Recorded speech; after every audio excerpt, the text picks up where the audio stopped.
দূরে এবং কাছে, দেশে ও প্রবাসে সবাইকে জানাচ্ছি আন্তরিক শুভেচ্ছা এবং অভিনন্দন। সম্মানিত দর্শক শ্রোতা মণ্ডলী, আজকে আপনাদের সাথে একটি বিষয় নিয়ে কথা বলবো। সেটি হচ্ছে, আমরা যারা হোমিওপ্যাথিক মেডিসিন প্র্যাকটিস করি, আমাদের যে গুরু, যে হেনিম্যানের মানে হোমিওপ্যাথির যে আবিষ্কারক ডাক্তার স্যামুয়েল হেনিম্যান স্যার। তো স্যামুয়েল হেনিম্যান স্যারের যে লেখনী, সেই লেখনী আমরা অনেকে পড়ি না। হোমিওপ্যাথি করি, অনেক লেখকের বই পড়ি, এম ভট্টাচার্যের বই পড়ি, আমরা কেন্টের বই পড়ি, বরিকের বই পড়ি, অনেকের বই পড়ি। আমরা এদেশের উপমহাদেশের অনেক অনেক লেখকের বই পড়ি, কিন্তু ডাক্তার স্যামুয়েল হেনিম্যান স্যার নিজে হাতে যে বইটি লিখছেন, সেটি হচ্ছে এই বইটি। আমরা দেখতে পাচ্ছি স্ক্রিনে। এটি হচ্ছে মেটেরিয়া মেডিকা পিউরা ভলিউম 1। এই মেটেরিয়া মেডিকা পিউরা ভলিউম 1 যে বইটি আছে, এটি দুটি ভলিউম আছে, ভলিউম 1 এবং ভলিউম 2। এটি ডাক্তার স্যামুয়েল হেনিম্যান নিজে লিখছেন, জার্মানি ভাষায়, সেখান থেকে অনুবাদ করা হয়েছে। তো আমি স্বনির্বন্ধ অনুরোধ রাখবো যে যারা মেটেরিয়া মেডিকা পিউরা পড়েননি, এখনই অর্ডার করুন। এবং এই মেটেরিয়া মেডিকা পিউরা বইটি ঢাকায় নীলক্ষেতে পাওয়া যায়। বাংলাদেশে অথেন্টিক যে সমস্ত হোমিওপ্যাথিক যে বই স্টলগুলো আছে, সেখানে পাওয়া যাচ্ছে।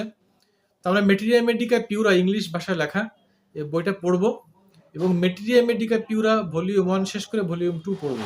ইনশাল্লাহ আমাদের ডাক্তারিটা আরো স্ট্রং হবে বলে আমি বিশ্বাস করি। তো যারা হোমিওপ্যাথিক শিক্ষানবিশ আছেন, তাদের জন্য এই তথ্যগুলো আমি শেয়ার করছি, যে একটু আপগ্রেড হোক তারা চিন্তার ক্ষেত্রে, এবং তাদের দর্শনের ক্ষেত্রে তারা আপগ্রেড হোক। যারা দর্শক শ্রোতা মণ্ডলী আছেন, সবাইকে বলবো হোমিওপ্যাথিক চিকিৎসা গ্রহণ করুন। হোমিওপ্যাথিক চিকিৎসা নির্ভরযোগ্য, এবং পার্শ্ব প্রতিক্রিয়া যে সাইড ইফেক্টের কথা বলি আমরা, অতটা বেশি না, এবং এটার গুরুত্ব দিন দিন বৃদ্ধি পাচ্ছে। তো এই প্যাথিটি আমরা গ্রহণ করি, এবং আগামী দিনে আমাদের পরিবার, আমাদের প্রতিবেশী, আমাদের সবাইকে, আত্মীয় স্বজন সবাইকে হোমিওপ্যাথির প্রতি আমরা উদ্বুদ্ধ করি, এই আশাবাদ ব্যক্ত করছি। পাশাপাশি কিছু লাইফস্টাইল মডিফাইয়ের কথা বলবো, যেমন hot food, spicy food, rich food, এরপরে যে জাঙ্ক ফুডগুলো, এগুলো আমরা পরিহার করব। আমরা লাইফস্টাইলটা সুন্দর করব।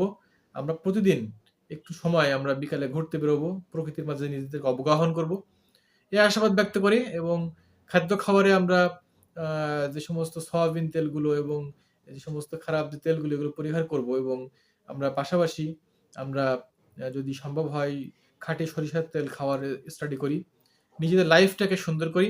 এই আশাবাদ ব্যক্ত করে আজকে শেষ করছি। আমি ডাক্তার সাব্বির আহমদ। দেখা হবে অন্য আরেকটি সময়। ধন্যবাদ সবাইকে।